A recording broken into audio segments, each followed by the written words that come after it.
आइए दो तीन शेर में नाते पाके रसूल सल्लल्लाहु अलैहि वसल्लम पढ़ करके अपनी गुफ्तगू का आगाज़ करूं। एक मरतबा और जी लगा कर दुरूद पाक पढ़े। अल्लाहुम्मा सल्ली अला सय्यदिना व शफ़ीइना व नबीना मौलाना मुहम्मदिन बारिक वसल्लिम सल्लु अलैहि सलातु व सलाम अलैका या रसूलल्लाह सल्लल्लाहु तआला अलैहि वसल्लम। हाज़िरीन गिरामी, देखिए जिस तरीक़े से नात पढ़ना सवाब है, इसी तरीक़े से नात सुनना भी सवाब है।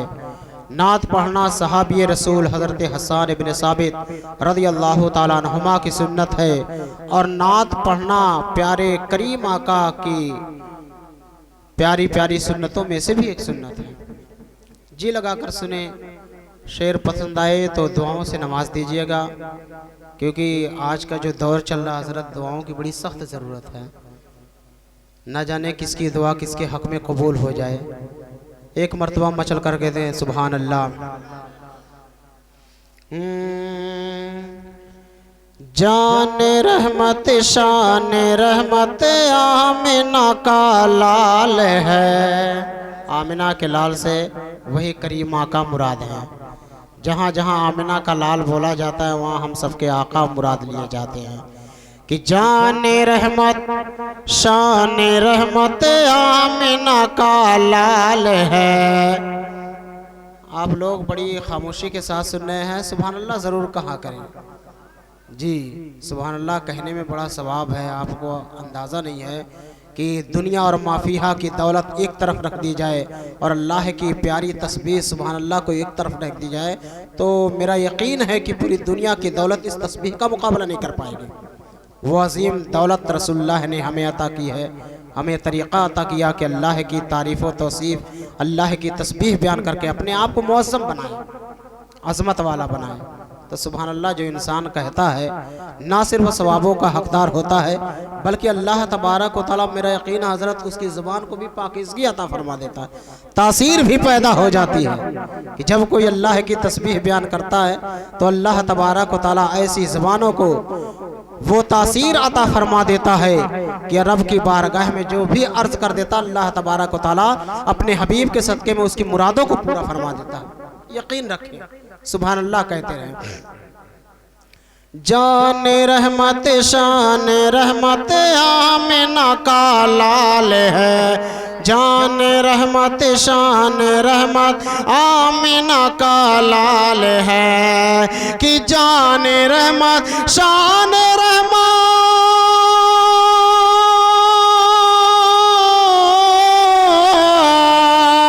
जान रहमत शान रहमत आमिना का लाल है, और सारी दुनिया की ज़रूरत आमिना का लाल है। सारी दुनिया की ज़रूरत आमिना का लाल है। सारी दुनिया की ज़रूरत आमिना का लाल है। आला हज़रत फरमाते हैं कि यही बोले सिदरा वाले, चमने जहाँ के थाले, सभी मैंने छान डाले तेरे पाए का न पाया। और आला हज़रत का ये शेर अपने जहन में रखें, और ये भी अकीदा रखें कि नबी की तरह ना तो दुनिया में कोई पैदा हुआ था, ना कोई पैदा हुआ है, और क़यामत तो आएगी, लेकिन नबी की तरह क़यामत तक कोई भी इंसान पैदा होगा ही। नबी को अल्लाह ताला ने बेमिसल बेमिसाल बना करके इस दुनिया में भेजा है। नबी की कोई मिसाल नहीं है, कोई मिसल है ही नहीं। लिबासे बशरी में सरकार सल्लल्लाहु अलैहि वसल्लम हमारे आराफ के दरमियान तशरीफ़ लाए, हमारे लिए खुशनसीबी है। गोद में आका को लेकर के हलीमा ने कहा, गोद में आका को लेकर के हलीमा ने कहा, गोद में आका को लेकर के हलीमा ने कहा, गोद में आका को लेकर के हलीमा ने कहा कि गोद में आका को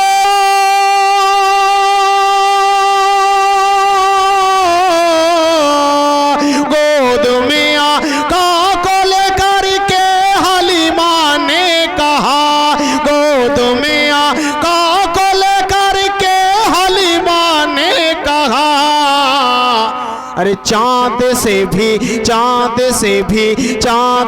भी खूबसूरत आमिना का लाल है, चांद से भी खूबसूरत आमिना का लाल है, चांद से भी खूबसूरत आमिना का लाल है। हज़रत अली रज़ियल्लाहु ताला अन्हु से जब किसी ने उनकी ताकतों का राज पूछा तो हज़रत अली अपनी ताकतों का राज लोगों के सामने बयान करते हुए इरशाद फरमाते हैं, बोले उंगली पर नचाकर बाबे खैबर को अली, बोले उंगली पर नचाकर बाबे खैबर को अली, कि बोले उंगली पर नचा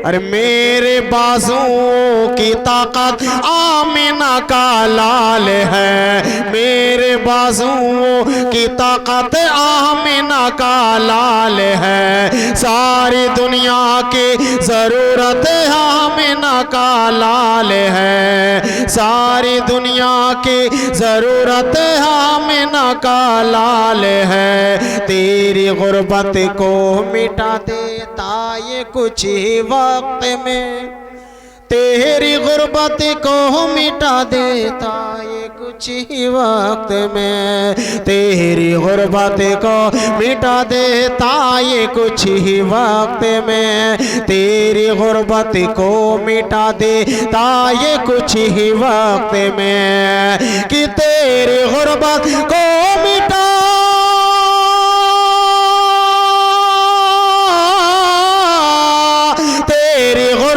को मिटा देता ये कुछ ही वक्त में, तेरी गुर्बत को मिटा देता ये कुछ ही वक्त में। अरे ऐ हलीमा, ऐ हलीमा, ऐ हलीमा तेरी किस्मत आमिना का लाल है, ऐ हलीमा तेरी किस्मत आमिना का लाल है, ऐ हलीमा तेरी किस्मत आमिना का लाल है, जान रहमत शान रहमत आमिना का ला। दुरूद पाक पढ़ें, अल्लाहुम्मा सल्ली अला सय्यदिना व शफीना व नबीना मौलाना मुहम्मद बारिक वसल्लम सल्लु अलैहि सलातु व सलाम अलैका सय्यदी या रसूलुल्लाह, सलातु व सलाम अलैका सय्यदी या हबीबुल्लाह सल्लल्लाहु तआला अलैहि व बारिक वसल्लम। हज़रात मोहतरम, आज की इस मुक़द्दस महफ़िल जिसे आले जनाब निसार अहमद साहब ने सजाई और रचाई है, यकीनन बतक़रीब शादी खाना आबादी के मुबारक मौके को मद्देनज़र रखते हुए और अल्लाह की रहमतों को हासिल करने के लिए महफ़िल मिलाद पाक का इनेकाद किया। दुआ है रब तबारक व तआला की बारगाह में कि मौला ताला होने वाले अक़्द को अपनी बारगाह में अपने हबीब के सदक़े में कबूल फरमा और इस होने वाले अक़्द की बरकतों से पूरे घरों को माला माल फरमा। मैंने आयत करीमा तिलावत करने का शरफ हासिल किया। अल्लाह रब्बुल इज़्ज़त फरमाता फ़नकिहू मा ताबा लकुम, निकाह करो जो तुम्हें पसंद हो, निकाह करो जो तुम्हें पसंद हो, 2-2, 3-3, 4-4, यानी एक आदमी बैक वक्त 2 औरतें रख सकता है। लेकिन ये मसला याद रखे कि अगर 2 औरत रख रहा है तो दोनों बहन नहीं होना चाहिए, यानी बीवी और साली को एक साथ नहीं रख सकता। 2-2, 3-3 भी रख सकता है, 4 भी रख सकता है, लेकिन उसके लिए शर्त है कि 2 अगर हो तो दोनों के दरमियान अदल कायम होना चाहिए। 3 औरतों को बैक वक्त रख रहा है तो तीनों औरतों के दरमियान अदल इंसाफ कायम होना चाहिए। 4 औरतें अगर एक साथ रख रहा है तो चारों के दरमियान इंसाफ होना चाहिए। फ़इन खिफ्तुम अल्ला तादिलू फवाहिदा, और अगर इंसान को एक बंदे मोमिन को डर है कि अगर हम दो औरतों को एक साथ रखेंगे तो हो सकता है दोनों के दरमियान इंसाफ ना कायम कर पाएं, या तीन औरतों को एक साथ रखें और तीनों के दरमियान इंसाफ ना कायम कर सके, या चार औरतों को एक साथ रखें चारों के दरमियान इंसाफ ना कायम कर सके, तो अल्लाह तबारक व तआला फरमाता फवाहिदा, तो एक ही से निकाह करो और उसी के साथ एक खुशगवार जिंदगी गुजारो, उसके हुकूक को अदा करो, उसकी ज़रूरियात को पूरा करो, उसके खाने पीने का इंतज़ाम करो। यकीनन अगर ऐसा एक बंदे मोमिन करता है तो यकीनन वो रहमत इलाही का हकदार होता है। और निकाह कैसी औरत से होना चाहिए, किस तरह की होना चाहिए, किस ख्याल की होनी चाहिए, किस तरीके की होनी चाहिए, ये भी देखना हमारे लिए लाजिम और ज़रूरी है। आज से 1450 साल पहले नबी करीम सल्लल्लाहु ताला अलैहि वसल्लम ने सहाबे किराम के दरमियान अपनी बातों को बयान किया था। नबी पाक सल्लल्लाहु ताला अलैहि वसल्लम की ज़ुबान नबुव्वत हरकत करती है। मेरे करीम नबी फरमाते हैं तुनकिहुल मरातु लिअरबईन, औरतों से चार चीज़ों की बुनियाद पर लोग शादी करते हैं। चार चीज़ों की बुनियाद पर औरतों से शादी की जाती है। मालिहा, माल को देखकर, मालो दौलत को देखकर, वले जमालिहा, खूबसूरती को देखकर, वले हस्बिहा, और उसके ख़ानदान को देखकर, वले दीनहा, और दीनदारी को देखकर। लेकिन इन चार चीज़ों में मेरे करीम आका सल्लल्लाहु अलैहि वसल्लम ने इरशाद फरमाया, सबसे पहले अगर लड़की के अंदर कोई चीज़ देखनी चाहिए तो ये देखना चाहिए कि दीनदार है कि नहीं, परहेजगार है कि नहीं, इताअतशयार है कि नहीं, इबादत गुजार है कि नहीं। अगर ये चीज़ें उसके अंदर हैं तो यकीनन वो लायके अक़्द है और हम उस हमारे लायक है कि हम उनसे शादी कर लें। क्योंकि एक परहेजगार औरत, एक दीनदार औरत, एक इताअत गुजार औरत, एक वफाशयार औरत घरों में कदम रखती है तो अल्लाह तबारक व तआला घरों को अपनी रहमतों और बरकतों से भर दिया करता है। एक परहेजगार औरत जब घर में कदम रखती है तो यकीनन शयातीन का खात्मा हो जाता है। एक परहेजगार, एक नमाजी और तिलावत कुरान वाली औरत अगर घर में कदम रखती है तो उसके कदमे नाज के पढ़ने से अल्लाह तबारक व तआला घरों से तमाम तर बीमारियों को दूर फरमा देता है।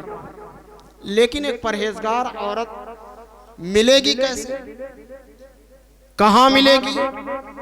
ये फितनों से भरा दौर चल रहा है, उरियानियत आम हो गई है, बेपर्दा हमारी माएँ और बहनें सड़कों पर घूमती नजर आ रही हैं, जबकि उन्हें इस बात का इल्म होना चाहिए कि जैसे ही हम अपने घरों से अपने कदमों को बाहर करते हैं शैतान हमारे पीछे पड़ जाता है।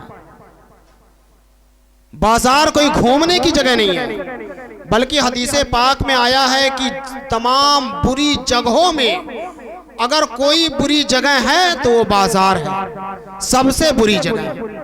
और तमाम अच्छी जगहों में अगर सबसे अच्छी जगह कोई है तो वो मस्जिद है। तो इसलिए बुरी जगहों पर जाने से औरतों को क्या, हम सबको परहेज करना चाहिए। बिला ज़रूरत हम बाज़ारों में घूमते नजर ना आए, बल्कि अगर हमारे पास वक्त है तो हम इन औकात को अल्लाह तबारक व तआला की याद में, अल्लाह की तस्बीह बयान करने में, अल्लाह की इबादत करने में अपने औकात को गुजार करके अपने आप को मुकर्रम बनाने की कोशिश करें, अपने आप को मुअज़्ज़म बनाएं, लायक ताज़ीम बनाएं। अल्लाह तबारक व तआला की इबादत करके हम अपने दिलों की सफाई करते नजर आएं। तो हाज़रीन मोहतरम, दीनदारी देखनी चाहिए। औरतें परहेजगार यकीनन मिलेंगी अगर हम अपने आप को परहेजगार बना लें। औरतें इबादत गुजार यकीनन मिलेंगी अगर हम अपने आप को इबादत गुजार बना लें। औरतें इताअत शयार हमें ज़रूर मिलेंगी अगर हम अपने आप को इताअत शयार बना लें। यानी जो जैसा होता है उसकी शरीके हयात वैसी होती है। कुरान पाक का ऐलान है। रब तबारक व तआला फरमाता है, हमने दुनिया में जितनी भी परहेजगार औरतों की तख्लीक फरमाई है, जितनी भी परहेजगार औरतों को पैदा किया है, वो गुनहगारों के लिए नहीं बल्कि परहेजगारों के लिए बनाया है, इबादत गुजारों के लिए बनाया है, नेकों के लिए बनाया है। इसलिए हम अगर चाहते हैं कि हमारी शरीके हयात नेक और परहेजगार हो, तो कानून इलाही को अमली जामा पहनाते हुए हम अपने आप को इबादत गुजार बनाएं। दुनिया की तमाम औरतों को भी अल्लाह तबारक व तआला ने ये बता दिया कि ऐ दुनिया की औरतों, ऐ मेरे बंदियों, अगर तुम एक परहेजगार शौहर चाहती हो, एक अच्छा शौहर चाहती हो, तो अपने आप को भी परहेजगार और अच्छा बनाने की कोशिश करो। अगर तुम अच्छी बन गई, परहेजगार बन गई, तो मैं तुमसे वादा करता हूं कि तुम्हारा जो शौहर होगा वो गुनहगार नहीं होगा, मक्कार नहीं होगा, फरेबकारी वाला नहीं होगा। यकीनन तुम्हारी झोली में अगर कोई शौहर डालूंगा तो जो भी शौहर तुम्हारी झोली में डालूंगा परहेजगार होगा, इताअतशार होगा, इबादत गुजार। लेकिन हमें और औरतों को परहेजगार बनने की कोशिश करना चाहिए। शादी हो जाती है, तरह तरह की बुराइयां हमारे घरों में जन्म लेती है। इसकी वाहिद वजह यह है कि जब हम अक़्द जैसी प्यारी सुन्नत को अदा करने के लिए जाते हैं तो उस प्यारे सुन्नत में खुराफात भी शामिल होते हैं। मिसाल के तौर पर अभी आपने सुना मुझसे पहले कि औरतें घरों में गीत गाती हैं। अगर गीत गाने के बजाय नबी की नात पढ़ें, अल्लाह और उसके रसूल की बातें करें, कुरान और हदीस की बातें करें, तो यकीनन उन्हें बरकतें जरूर मिलेंगी। अल्लाह तबारक व तआला की रहमतें उनका इस्तकबाल करते रहेंगे। हमारे लिए लाजिम व जरूरी है कि हम अपने आप को परहेजगार बनाएं। हर इंसान अगर अपनी जिम्मेदारी समझ ले तो दुनिया से बुराइयों का खात्मा हो जाएगा। घर वाले अगर अपनी अपनी जिम्मेदारियां समझ लें तो यकीनन घर से बुराइयों का खात्मा हो जाएगा। आज शादी होते ही सास बहू की लड़ाई शुरू हो जाती है, और ये लड़ाई तो पूरे हिंदुस्तान में मशहूर है कि सास बहू की लड़ाई कभी ना खत्म होने वाली है ना होंगी। लेकिन यकीन जानिए, अगर खत्म करने की कोशिश करें और अल्लाह तबारक व तआला करम फरमा दे तो घर से तमाम तर बुराइयों का खात्मा हो सकता है। तो हाज़रीन मोहतरम, हम कोशिश ये करते रहें कि अपने आप को परहेजगार बनाएं। मैंने आयत करीमा तिलावत की कि निकाह करो। निकाह है क्या चीज? निकाह कहते किसको हैं? हदीस पाक में है, निकाह सरकार दो आलम सल्लल्लाहु अलैहि वसल्लम की प्यारी सुन्नतों में से एक सुन्नत है, और वो भी प्यारी सुन्नत है। सुन्नतें तो सब प्यारी होती हैं, इसलिए निकाह भी नबी की सुन्नत, इसलिए ये भी प्यारी है। इस प्यारी सुन्नत को जब हम अदा करने के लिए जाएं तो भला बताओ आप, अगर पीछे गाना गाते हुए लोग जाएंगे तो सुन्नत माना जाएगा? नबी की सुन्नतों को अदा अगर करना हो तो शरीयत के दायरे में रह करके करें। अगर अक़्द करने जा रहे हैं, कोशिश करें तो नबी की नातें पढ़वाते हुए ले जाएं। यकीनन निकाह की बरकतें हमें महसूस होंगी। निकाह की जो बरकतें हमें मिलने वाली है, अल्लाह तबारक व तआला जो हमें निकाह की बरकतें देने वाला है वो ज़रूर देगा। हमारे लिए लाज़िम व ज़रूरी है कि हम निकाह को निकाह के तरीके पर अदा करें, रस्म के तरीके पर बिल्कुल ना अदा करें। निकाह सरकार दो आलम सल्लल्लाहु अलैहि वसल्लम की सुन्नत है, और ये सुन्नत जो इंसान अदा करने की ताकत रखता है वो अदा करे, और जिसके अंदर निकाह की ताकत नहीं है फ़अलैहि बिस्सौम, अभी आपने सुना, तो उनके लिए लाज़िम व ज़रूरी है कि वो रोज़ा रखे। इसलिए रोज़ा कुव्वते शहवानी को तोड़ देता है। निकाह करने से निगाहों की हिफाजत हो जाती है, शर्मगाहों की हिफाजत हो जाती है, इंसान बहुत सारी बुराइयों से बच जाता है।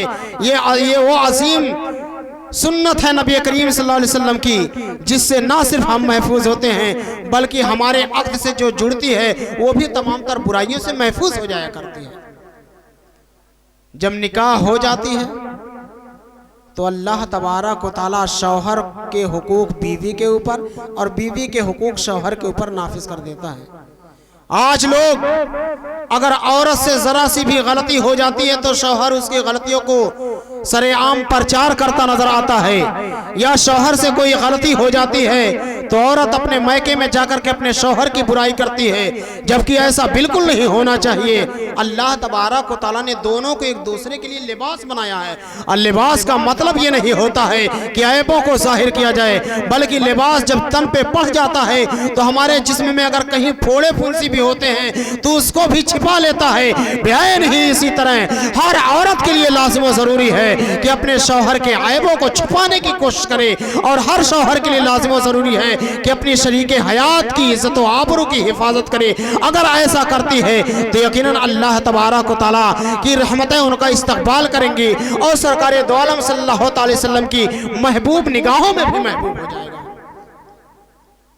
वक्त ज़्यादा हो चुका है, बस इतना मैं कहना चाहूँगा कि मियाँ बीवी एक दूसरे के हुकूक को अदा करें और पूरा घर भी अपनी जिम्मेदारियों को समझे। और शौहर के लिए तो लाजिम व ज़रूरी है कि अगर बीवी कोई गलती कर बैठती है तो उसे बजाय मारने की उसे समझाने की कोशिश करें। आज का ये दस्तूर हो गया है कि छोटी छोटी सी बातों पर लोग अपनी शरीके हयात पर हाथ भी उठा दिया करते हैं। हाज़रीन गिरामी, ऐसा बिल्कुल नहीं होना चाहिए। हदीस पाक में है, खयारुकुम लिनिसाइहिम, तुम में बेहतर शख्स वही है, तुम में बेहतर शख्स वही है जो अपनी शरीके हयात की निगाह में महबूब हो। दुनिया की औरतों की निगाह में महबूब होने का कोई मतलब नहीं है। असल में बेहतरीन शख्स वही है जो अपनी शरीके हयात की निगाह में महबूब हो। इसलिए कोशिश ये करें कि हम अपनी शरीके हयात की निगाह में महबूब बने रहें। और औरत के लिए भी लाजिम व ज़रूरी है कि दुनिया के मर्दों की निगाह में महबूब बनने का कोई मतलब नहीं है। अगर वो महबूब बनना चाहती है तो अपने शौहर की निगाह में महबूब बने। यकीनन अगर शौहर की निगाह में महबूब बन गई और शौहर राजी हो गया तो या वो यकीन रखे अल्लाह और उसका रसूल भी उससे राजी हो जाएगा। दुआ है रब तबारक व तआला की बारगाह में कि मौला ताला जो कुछ कहा गया सुना गया उस पर हम सबको अमली जामा पहनाने की तौफीक रफ़ीक अता फरमाए और सिराते मुस्तकीम पर चलने की तौफीक रफ़ीक अता फरमाए। और कल परसों में जो होने वाले अक़द हैं अल्लाह तबारक व तआला उसे बाबरकत बनाए और जो ज़ैद के दरमियान उल्फत व मोहब्बत पैदा फरमाए। व आखिरु दावाना अनिल हम्दुलिल्लाहि रब्बिल आलमीन, अस्तग़फिरुल्लाह रब्बी मिन कुल्लि ज़ंबि व अतूबु इलैह।